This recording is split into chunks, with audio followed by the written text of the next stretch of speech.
Hey there everyone, hope you're having a great week. Welcome to my weekly recipes. So UBChef now is live across the UK as well, so next day delivery of our menu boxes straight to your doorstep. So I'm going to take you through this week's recipes. So I've got 9 dishes, so it's always going to be the same now: 3 starters, 3 mains, 2 desserts and a cheese course as well. You can also order our sourdough bread, which changes every week. And don't forget, you get your easy to follow recipe booklet, where it's simply putting the dishes together, using your inner chef flair and presenting those dishes up. So let's get cooking now, I hope you enjoy it. Starter this week, we've got a beef carpaccio, thinly sliced, aged, grass-fed beef, beautiful marbling in there, been seared on the outside, thinly sliced in there.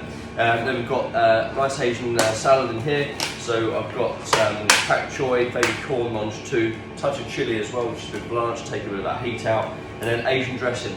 Make sure you give that a really good shake so it re-emulsifies all of that together, just where it's settled during whilst it's been delivered. So undo that, and before we get going, let's dress some of our salad with that, and that helps to start wilting those all those items in there, like the pak choy and the corn, and the dressing really works its way in. I like a little bit of extra salt in mine, so nice little season. But again, if you prefer how I tasted it first, remember you're the chef, and it's always subjective seasoning. So that's all mixed nicely. Then you've also got your crispy rice. It looks like sugar puffs. It's just wild rice, which is very quickly fried at a very high temperature. Take your beef and cut off all sides. So you can do that with a pair of scissors, just be quite careful as you do that. And then take that out of the way. And then what I want you to do is carefully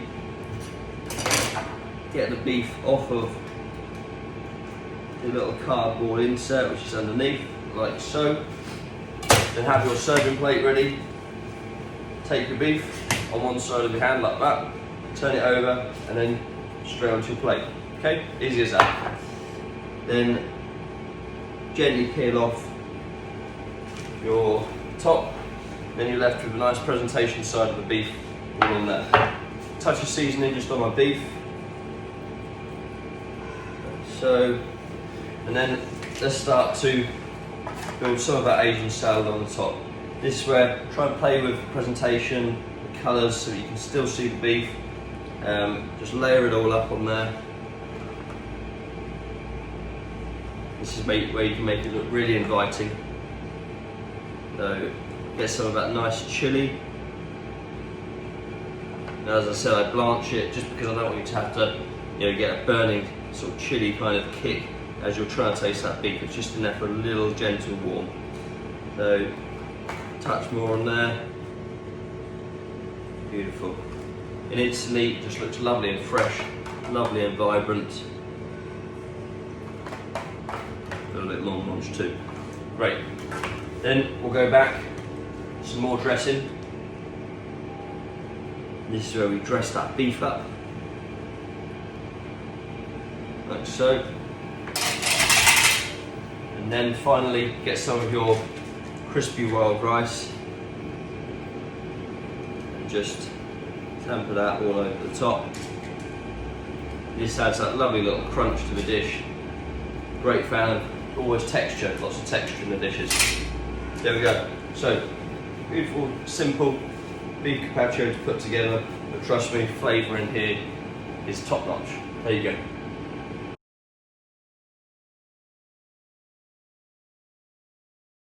I've got an escabeche of mackerel here for my starter. So escabeche, we've got carrot, shallots, saffron, it's sautéed off, still a really nice crunch. Deglassed with sherry vinegar, so it's really great acidity in there. Fillet of mackerel, which has all been blowtorched for you already. This is going to go either in the oven, 5 to 7 minutes to finish off, or you can put it under the grill like I'm doing, only 2 to 3 minutes under there, just to get a really nice colour on top of that skin. Then with your escabeche, what I'm going to do is just make sure you give it a good stir. There is quite a bit of oil in there, but that's like all of the dressing which is going to go around your dish. So just garnish up your plate, making sure you get a nice selection of the shallots and saffron in there. And you're almost making a little bed for the mackerel to sit on here. Mackerel's quite delicate, So try and get that nice and even so that the mackerel will sit on top. Now we're going to reserve a little bit of liquor just for when we put our mackerel on the top and garnish it up. There we go.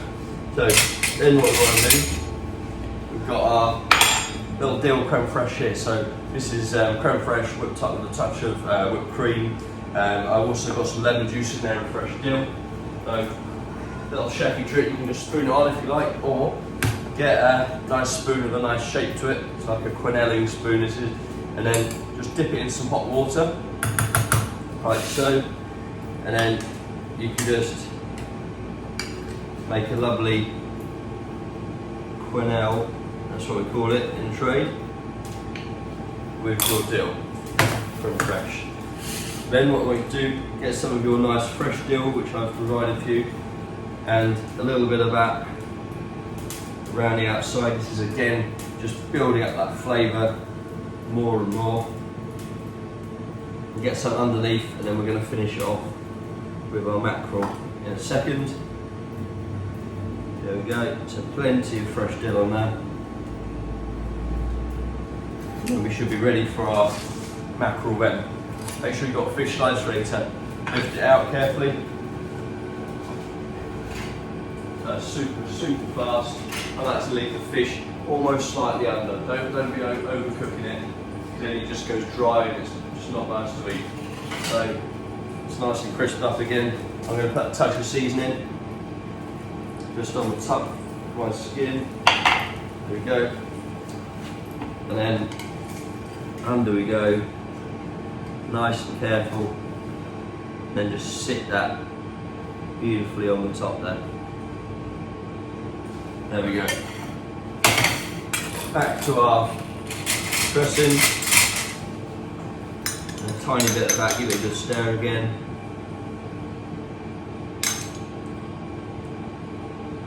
There we go. Beautiful Escabeche mackerel, dill creme fraiche, and a little bit of that lovely dressing on the top. Enjoy.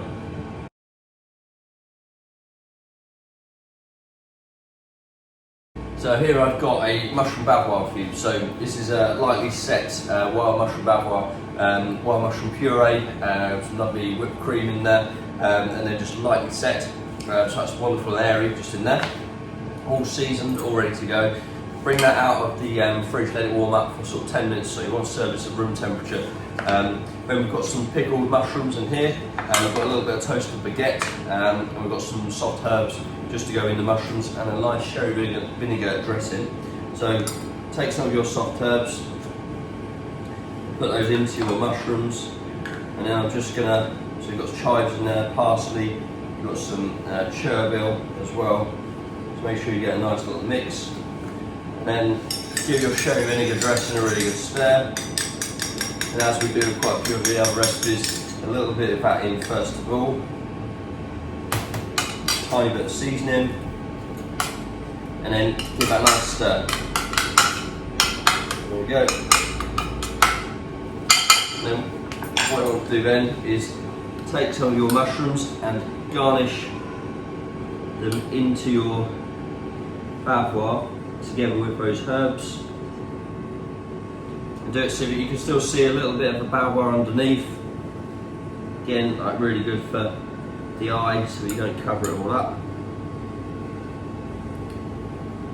Nice colours of the different skins of the mushrooms all coming through. There we go. And then finish. Make sure you've got a nice little selection of those herbs in there. So there we go. Beautiful. What I'm going to do then, take my croûtes. This is just some WC batter. I'm just going to put that on the side, like so.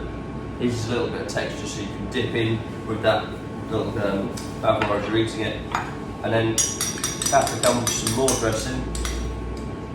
Remember, this has got that touch of vinegar in, cherry vinegar, so it will cut through the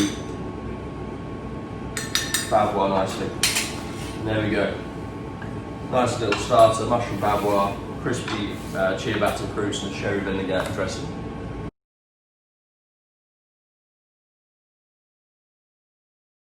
So I've got a chicken baked in Hake here for you. So local chicken breast. It's all wrapped up in this foil parcel.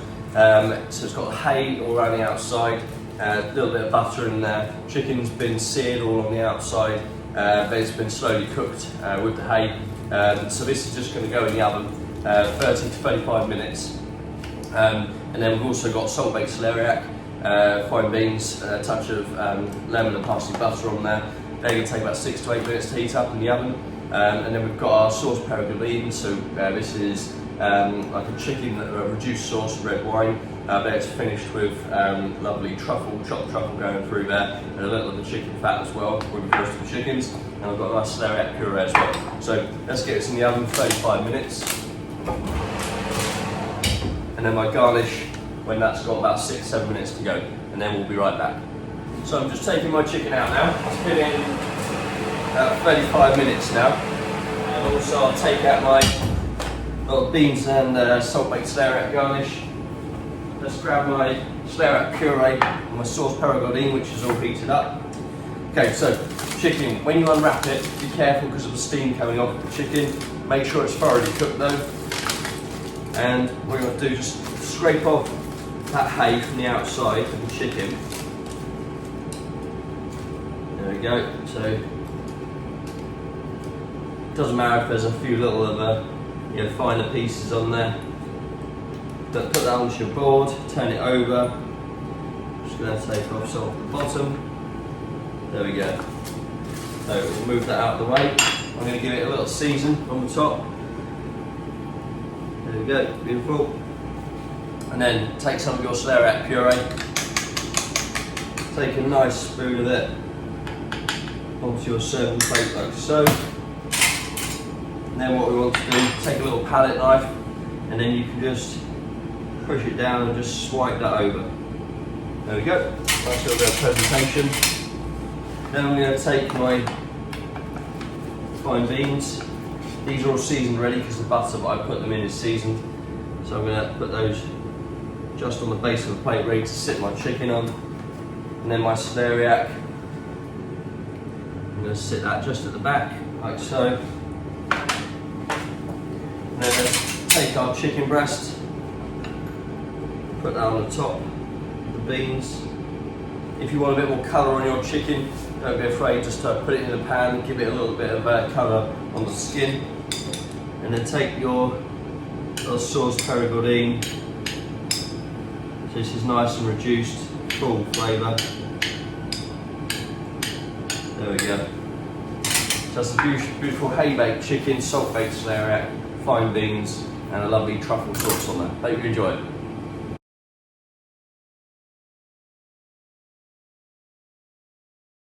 So a lovely dish of grilled Hake for you now. This has already been, I've grilled it off for you, so it gets some nice colour on top of the fish. You can finish it off in the oven for about 6-7 minutes, or you can put it under the grill.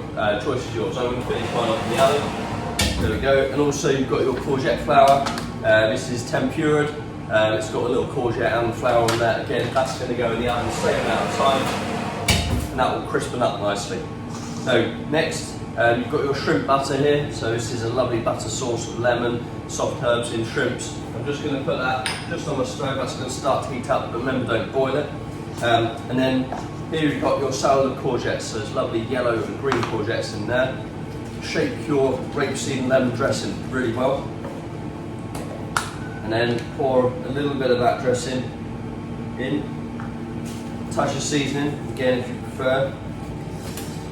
And then just give that a really good stir. What's going to happen with this is the lemon juice in there is going to start to break down the courgette, but we're still going to have a nice crunch to it. Okay, so give that a really good stir. And once that's mixed in, give it a little taste. So, lovely. I'm going to put a tiny bit more seasoning in there. That's all ready to go. So keep a little bit of the dressing just to finish the plate as well. And then we'll wait for our fish to finish off our courgette flour, and then we'll plate up. Okay, so I'm going to take my fish out now. It's been about 8 to 10 minutes. And also my courgette flour. There we go. Be careful whereas they're nice and hot. And then take your sauce. That's the brown shrimp butter sauce, which I've just warmed up on the stove. little bit of extra seasoning just on the top of your hake, like so. And then what you'll notice with your courgette salad is there's quite a bit of liquid, all the water come out of the courgettes. So drain it off, and then just put your courgettes in the middle of the bowl, making a really nice pile to sit your hake on, but we want to be able to see some of those nice colours of the courgettes just around the side. So just rearrange that on there. There we go. Then take a fish slice, take your hake, and carefully sit that just on the top. Then next we want our courgette flour. This is lovely and crispy. There we go, I'm going to sit that on the side of my fish. And then I'm going to take my shrimp butter sauce, making sure you get all of those shrimps out.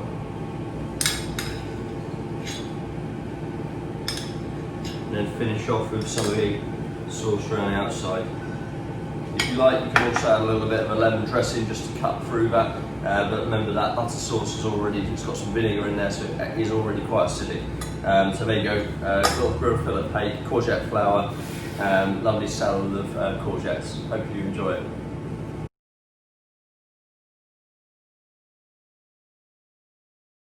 Here's a lovely vegetarian main course stew. We've got pappardelle, so I made you some saffron pasta just here. It's all ready to go with some nutmeg and butter all in there. Beautiful Isle of Wight tomatoes, which have been semi-dried just to intensify the flavour even more. Crispy kale, and then also got two sauces. We've got our romesco sauce, which is a blend of local tomatoes, roasted garlic, with toasted almonds, hazelnuts in there, so remember that has got lots of nuts going through it. And then I've also got a butter sauce, with some burnt rosette in there and toasted almonds for the top. So what we're going to do to get this going, I've got a pan heating up just here, and then my pasta, which remember has got all of the butter in there already. Take the pan, I've got some hot water, and I'm going to put some hot water in my pan, about four or so tablespoons. Then put all of your pasta in, there we go, and then put that onto the heat. And what that's going to do, the water that you put in there instantly boiling, and the butter is going to act as an emulsion and make a nice little sauce to coat the pasta. So that's going, give that a little, keep it moving on the stove. Your tomatoes, they can go in the oven just to warm up. And let's get both our sauces on the stove as well. The crispy kale is all good to go just as it is. If you prefer, put it in the oven just to warm it up. So, all in. And remember, get your plate heated up. No one likes cold pasta. So, little pair of tongs. Keep stirring your pasta. Remember, you want it al dente, but that sauce will just finish off the cooking and the water will be absorbed slightly by the pasta. So, there we go. Give your sauces a good stir.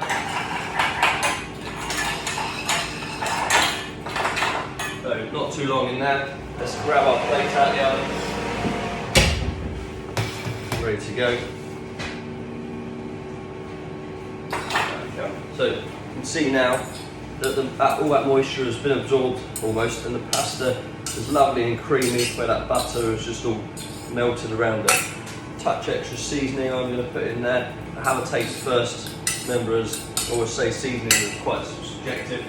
And let's bring that romesco sauce over, which is all heated up. Let's grab our tomatoes out of the oven. There they are. And our butter sauce is all ready together with the pasta. So, to plate this one up, very simple. Romesco sauce in your bowl. Nice and generous with that as well. And then give that a little spread out with the back of a ladle or a spoon.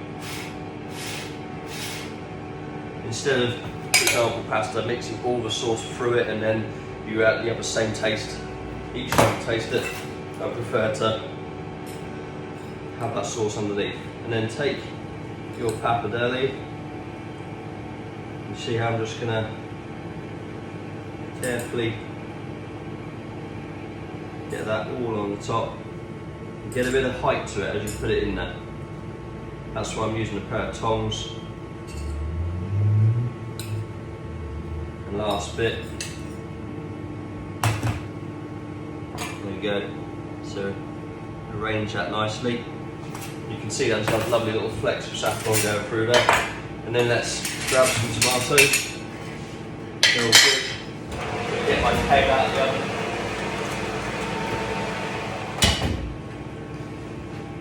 So tomatoes, again, just nicely placed on the top. Mix up the colours as you go.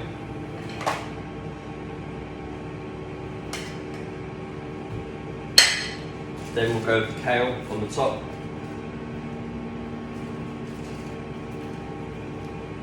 Starting to feel a little bit autumnal with these recipes now. But still, tomatoes, especially these Isle of Wight ones, they are so tasty. There we go. Touch more. Beautiful. Just clear that out of the way. And then just to finish off with your sauce. So give that a good stir. I'm going to put a little bit in between pasta and a bit around the outside. And again, you've got that nice crunch of toasted almonds going through. So there you go, beautiful vegetarian main course. Pappardelle with some saffron going through there, romesco sauce, local tomatoes, crispy kale on top.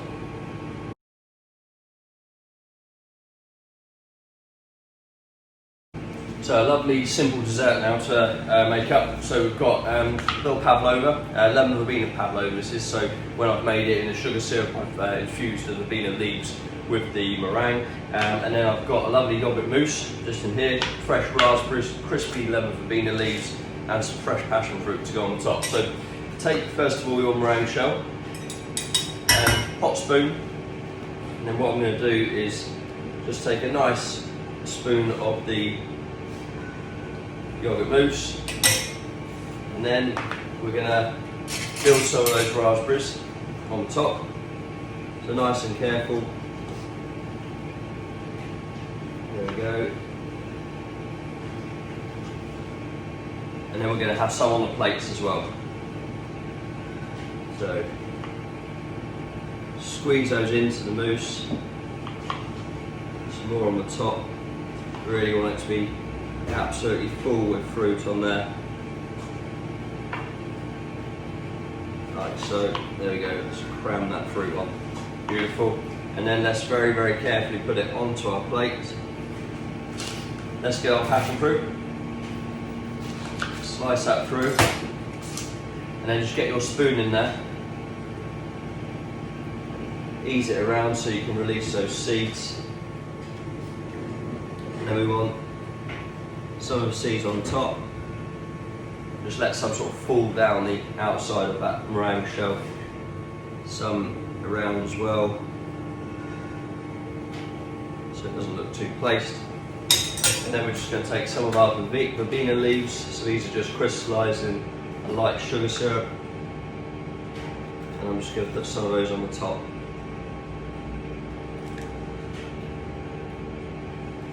There we go. These are beautiful and crunchy, but they've got that lovely lemony taste to them, which goes fantastic. There we go, so nice little Pavlova, raspberries, passion fruit and lemon verbena. Hope you enjoy.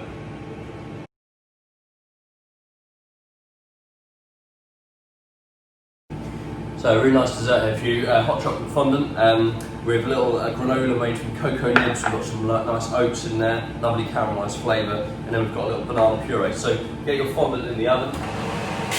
Wants to go in, make sure you remove the top lid first. Wants to be in there about 10 to 12 minutes. It needs to be risen, but still quite soft in the centre, so don't overcook it, otherwise you won't have that lovely knots and chocolate flowing out the bottom. So we'll be back in about 10 to 12 minutes, and then we're going to rest it for 2 minutes before we serve it.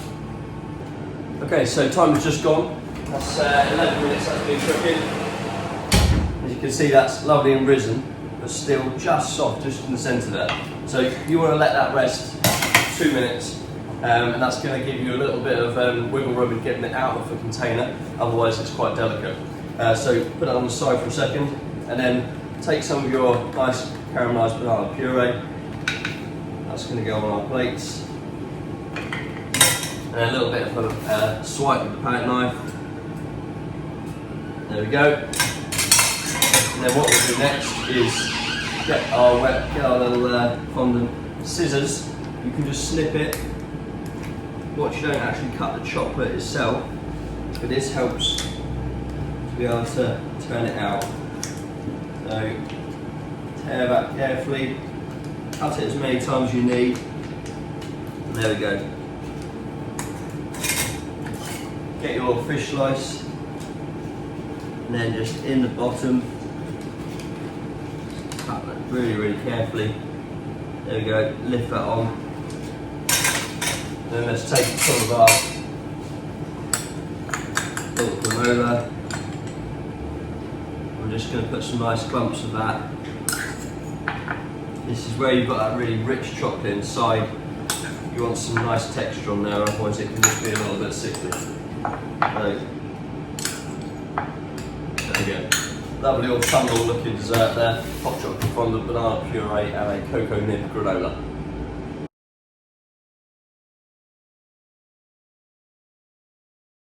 So onto our cheese course now, which you can have either instead of dessert, or if you like, you can have it as a fourth course with the UBChef order each week. So what you're going to do, this tatin, we've already caramelised the chicory, and we've given you a head start by baking that puff pastry. So this is just going to take 15 minutes to warm up, and that's going to re-crisp the pastry as well as melt that caramel at the bottom. So 15 minutes in the oven. And then what you also really want to make sure you do is take the Isle of Wight blue cheese, absolutely fantastic cheese, this is local to us here, but let it warm up room temperature. The worst thing again, cheese when it's ice cold, you can't taste it as well, and it's like this, it goes lovely and gooey. So let's take our chicory out of here, like so, and then we'll just put that on the side, and whilst that tatin is finishing off cooking, we'll let that come up to temperature. So our tatin has been in about 15 minutes now. Get that out. Be careful on here because the caramel is quite hot, and you just want to let that rest slightly before you plate it. And then in readiness, let's get some of our pork dressing, a little bit on the top of our chicory leaves, a touch of seasoning as well. There we go. Lovely. And then with your tatin, just take a fish slice and just make sure that's all loosened underneath.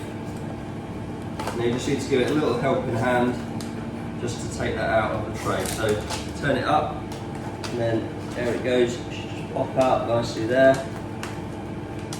That caramel is beautifully caramelised and golden.